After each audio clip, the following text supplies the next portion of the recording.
Hi friends, எல்லோரும் என்ன பண்ணுறீங்க? நல்லா இருக்கீங்களா?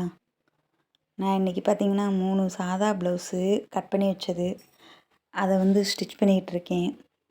நீங்கள் எல்லோரும் என்ன பண்ணுறீங்க? கிளைமேட்டு செமையாக இருக்குங்க.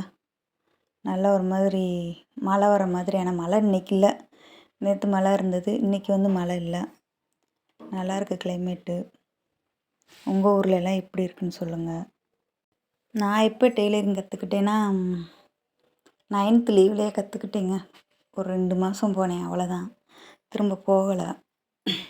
ஸ்கூல் திறக்கவும் ஸ்கூலுக்கு போயாச்சு. அப்புறம் 9th 10th முடிச்சுட்டு லீவில் இருந்தோம்ல, அந்த டைமில் அப்புறம் திரும்ப வேலைக்கு போயிட்டேன். +1 போய் 3 மாதம் படிச்சுட்டு திரும்ப வேலைக்கு அனுப்பிவிட்டாங்க. வீட்டில் வேலைக்கு போனேன். அந்த நேரம் லன்ச் டைம் இருக்கும் பார்த்தீங்களா, அந்த லன்ச் டைமில் தான் நான் டெய்லரிங்கே கற்றுக்கிட்டேன். ஒரு 6 மாத கோர்ஸ். அப்போ ஃபஸ்ட்லேருந்து தான் சொல்லி தருவாங்க. நார்மலாக கர்ச்சீப்லேருந்து. அப்போல்லாம் கர்ச்சீப் கையில் டேக் பண்ணி தைக்கணும். கையில் டேக் பண்ணி தைச்சிட்டு தான் அதை மிஷினில் கொடுத்து தைக்கணும். அந்த மாதிரி கர்ச்சீப்லேருந்து தலைவாணியிலேருந்து எல்லாமே சொல்லி கொடுத்தாங்க. அது கவர்மெண்ட் இதோடு சேர்ந்தது தான். இப்போ 6 மாத கோர்ஸ் நான் படித்தேன். சாப்பாடு டயத்தில் வேலைக்கு போயிட்டு 12 to 2 சாப்பாடு டைம். ஆனால் அங்கே ரொம்ப நேரம் கிளாஸ் ரொம்ப நேரம் இருக்கும். நான் மட்டும் அந்த சாப்பாடு டயத்தில் படித்தனால எனக்கு மட்டும் டைம் இருக்கிற டயத்துக்குள்ளே மிஷின் கிடைக்கிறது பெரிய விஷயமா இருக்கும். போனோம்னா எப்படியோ அடித்து பிடிச்சி மிஷினை பிடிச்சி எனக்காண்டி விட்டு கொடுத்துருவாங்க. வேலைக்கு போய்ட்டு நான் வரேன்னு சொல்கிறதுக்காண்டி விட்டு கொடுத்துருவாங்க. அப்படி தான் படிப்போம். அங்கெல்லாம் மிஷின்லாம் ரிப்பேராக தான் இருக்கும். எல்லா மிஷினும் நல்லாயிருக்குன்னு சொல்ல முடியாது. ஏதோ ஒரு மிஷினை பிடிச்சி தைச்சி, வீட்லேயும் மிஷின் இருந்தனால எனக்கு கொஞ்சம் ஹெல்ப்பாக இருந்துச்சு டெய்லரிங் பழகிறதுக்கு. டெய்லரிங் ஆசைப்பட்டு பழகினேன்னா ஆசைப்பட்டுலாம் பழகலை. எங்கள் அம்மா தான் கட்டாயப்படுத்தி அனுப்பி வச்சாங்க. எனக்கு வேலைக்கு போயிட்டு பழகிறனால, எனக்கு சாப்பாடு டைமாக இருக்கிறனால எனக்கு ஒரு ஒரு மாதிரி சாப்பிட்டுட்டு வேகமாக போகிற மாதிரி இருந்தது. திரும்ப வேகமாக வேலை பார்க்குற இடத்துல போய் திட்டு வாங்குற மாதிரி இருந்தது. நான் டெய்லரிங் கிளாஸ் போகிறேன்னு தெரியும், இருந்தாலும் அவங்க டயத்துக்கு வரலைன்னா திட்ட தானே செய்வாங்க. அந்த மாதிரி சும்மா கற்றுக்கிட்டது தான்.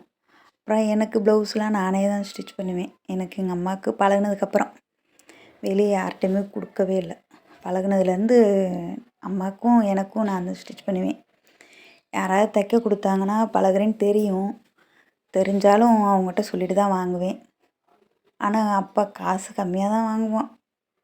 ஒரு சிலர் காசும் தரமாட்டாங்க. பரவாயில்ல, பழகுறதுக்கு நமக்கு வேணுன்றதுக்காண்டி அப்படியே ஸ்டிச் பண்ணியும் கொடுத்தேன் நான்.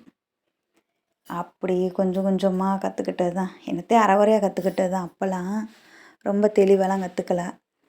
அப்புறம் ஒவ்வொன்றா தைக்க நம்மளுக்கு அது கரெக்டாகும் இல்லையா, அந்த மாதிரி கற்றுக்கிட்டது தான். ஏன்னா எனக்கு டைமிங் ரொம்ப கம்மியாக இருந்துச்சு. என்னால் அந்தளவுக்கு போய் கற்றுக்க முடியல டைம் இல்லாதனால. நல்லா தான் சொல்லி கொடுத்தாங்க. அவங்க எல்லாமே சொல்லி கொடுத்தாங்க. கைத்தொழில்னால் எல்லாமே வயர் கூட பின்னுறது, இந்த மாதிரி எல்லாமே எல்லாமே படித்தாங்க. நான் மட்டும் டெய்லரிங் அவசரமாக போய் அவசரமாக கற்றுக்கிட்டு வந்துடுவேன். ரேஷன் கடை சாரியில் தான் கற்றுக்கிட்டோம் ஃபஸ்ட்டு எல்லாமே.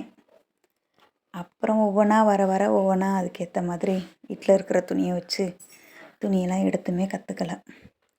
ஜாக்கெட் பிட்டு வரும்போது அக்கம் பக்கத்தில் தைரியமாக கொடுத்தாங்க. ஆனால் பரவாயில்ல, அந்தளவுக்கு மோசமாக இல்லை. அவங்க போட தான் செஞ்சாங்க. அந்தளவுக்கு தான் இருந்துச்சு. தெரியல, என்னோட பழகுனவங்க எல்லாருமே இப்போ தைக்கிறது மேக்ஸிமம் எனக்கு தெரிஞ்சு யாருமே இல்லை. என் கூட பழக வந்தவங்களே என்கிட்ட தான் ப்ளவுஸ் தைக்க கொடுக்குறாங்க. நான் விடாமல் தைச்சிக்கிட்டே இருக்கேன்.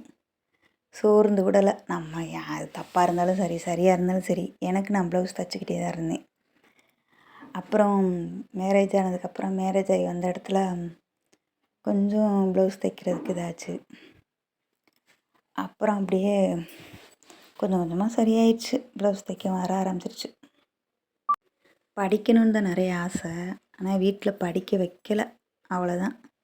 படிப்பு வச்சு செஞ்சுட்டாங்க.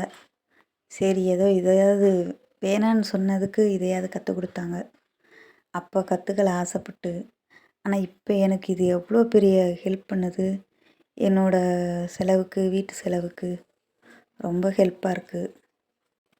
இப்படி தான் இஷ்டம் இல்லாமல் டெய்லரிங் கற்றுக்கிட்டேன். ஆனால் இப்போ ரொம்ப இஷ்டப்பட்டு சந்தோஷமாக பண்ணுறேன். ஒரு நாளைக்கு தைக்க உட்காராட்டினாலும் அது எனக்கு என்னமோ ரெகுலராக ரொட்டீன்லேருந்து ஏதோ விலகுற மாதிரி இருக்குது. ஏதோ ஒன்று குறையிற மாதிரி அன்னைக்கு ஏதோ ஒன்று ஒரு ப்ளவுஸ்னாலும் தைச்சிட்டு எழுந்திரிச்சோம்னா ஒரு திருப்தியாக இருக்குது. உங்களுக்கெல்லாம் எப்படி இருக்கும்? டெய்லி உட்காரலைன்னா எப்படி இருக்கும்னு சொல்லுங்கள். தைக்கிற வேலையே எனக்கு இல்லாட்டினாலும் எதையாவது இழுத்து போட்டுக்கிட்டு வீட்டில் ஏதாவது பழைய துணி இருந்தால் என்னத்தையாவது எடுத்து தைச்சிக்கிட்டு, அப்படி இல்லாமல் ரொம்ப இந்த கொரோனா டைம்லாம் பார்த்திங்கன்னா யூடியூப்பை பார்த்து பேக்காக தைச்சி போட்டுக்கிட்டு இருந்தேன். ஹேண்ட் பேக் இந்த மாதிரி தைச்சி வச்சிருக்கேன். அந்த வேலை ஏதாவது ஒன்று தைச்சிக்கிட்டே இருக்கணும், அவ்வளோதான். இவ்வளோதாங்க நான் டெய்லரிங் கற்றுக்கிட்டது.